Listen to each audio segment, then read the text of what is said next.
S Raju Bitta जी। धन्यवाद sir. इस budget में युवाओं के लिए बहुत कुछ है, तो मेरा आपसे निवेदन है कि थोड़ा अधिक समय दिया जाए। सबसे पहले तो ये देश हित राष्ट्र हित बजट के लिए प्रधानमंत्री मोदी जी और माननीय वित्त मंत्री सीतारमण जी का मैं आभार प्रकट करता हूँ। ये बजट प्रधानमंत्री मोदी जी के विकसित भारत विजन 2047 का रास्ता साफ साफ दिखाता है और विशेष करके युवा, गरीब, महिला और किसान सभी को ये सशक्त करता है। सर 2014 में जब प्रधानमंत्री मोदी जी ने देश का बागडोर संभाला, तब देश फ्रेजाइल 5 के नाम से देश के ऊपर एक कलंक था, एक टैग था। पॉलिसी पैरालिसिस से लेकर के हाई एनपीए से लेकर के हाई इन्फ्लेशन से लेकर के घोटाला, करप्शन और चरमराती अर्थव्यवस्था विरासत में मिली थी। लेकिन मोदी जी के विजन, नीति और नियत के कारण हम आज गर्व से ये कह सकते हैं कि दुनिया में सबसे बड़ा और तेजी से आगे बढ़ता हुआ अर्थव्यवस्था भारत बना है।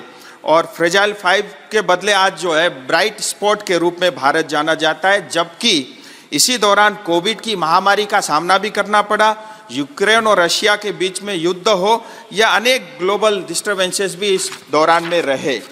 बजट के कुछ खास बातें मैं आपके समक्ष रखना चाहूँगा। 5 साल में 2 करोड़ लोगों के लिए नए घर, 3 प्रमुख इकोनॉमिक रेल कॉरिडोर, इंफ्रास्ट्रक्चर के ऊपर में 11 लाख करोड़ से ज़्यादा का बजट, और जहां यूपीए ने 10 साल के अंदर में 12 लाख करोड़ खर्च किए थे, आज मोदी जी के नेतृत्व में 40 लाख करोड़ से ज़्यादा का जोर जो है इंफ्रास्ट्रक्चर पे दिया गया। डिफेंस सेक्टर में भी बजट बढ़ा करके जीडीपी का 3.4% किया है। 44,000 वंदे भारत जैसे जो है रेल के कोचेस बनेंगे। आयुष्मान भारत कार्ड अब आंगनबाड़ी और आशा वर्कर को भी मिलना शुरू होगा। और विशेष करके युवाओं को ध्यान में रखते हुए स्टार्टअप में भी 1 साल की अतिरिक्त छूट दी गई है। और फिजिकल इंफ्रास्ट्रक्चर के ऊपर में बहुत ध्यान दिया गया है। जहाँ कोविड के समय पूरी दुनिया प्रिंटिंग मशीन लेकर के पैसे छाप रही थी, कैश बांट रही थी, वहीं भारत जो है फिजिकल इंफ्रास्ट्रक्चर पे जोर दे रहा था और इसके कारण जो है अनेक नए जॉब क्रिएट हुए और बहुत सारे सेक्टरों को फायदा हुआ है। हमारी सरकार ने 34 लाख करोड़ से ज़्यादा का रकम डीबीटी के माध्यम से प्रदान किया और इसके कारण 2,75,000 करोड़ से ज़्यादा के पैसे गलत हाथों में जाने से बचे हैं। फेक बेनिफिशियरीज हटे हैं, मिडल मैन सिस्टम बंद हुआ है, कट मनी सिस्टम बंद हुआ है। पश्चिम बंगाल की दीदी बोल रही थी, मैं एक एग्जाम्पल के माध्यम से बताना चाहूँगा। जहाँ एक तरफ भारत का जीडीपी का 30% जो है बंगाल से आता था, आज 3% से कम रह गया है। इन्वेस्टमेंट नहीं आ रहा है, युवा बेरोजगार है। और 2011 में जहाँ सीपीएम 1,90,000 करोड़ का कर्ज छोड़कर गई थी, आज 2023 के अंदर में 6.5 लाख करोड़ से ज़्यादा का कर्ज जो है पश्चिम बंगाल के ऊपर में, यानी हर एक पश्चिम बंगाली के ऊपर में जो है 60,000 से ज़्यादा का जो है कर्ज है।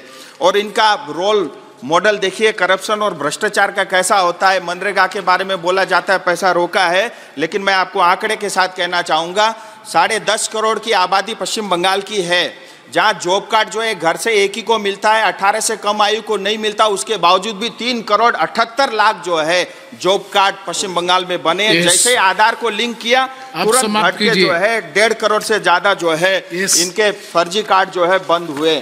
सर मैं दार्जिलिंग की बात रखना चाहूँगा और अपनी मातृभाषा नेपाली में रखना चाहूँगा।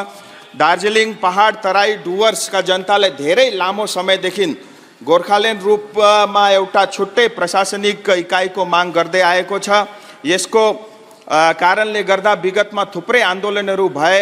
1986-88 को आन्दोलनले त्यसको फलस्वरूप दार्जिलिङ पर्वतीय परिषदको गठन भयो। 2017 देखि 11 को आन्दोलनले जीटीए को स्थापना भयो।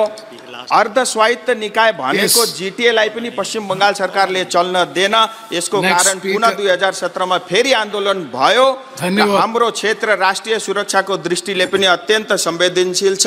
हाम्रो क्षेत्रसँग 4 वटा राष्ट्रहरू बंगलादेश, नेपाल, भुटान र नजिकै चाइनाको सिमाना पनि जोडिएको छ।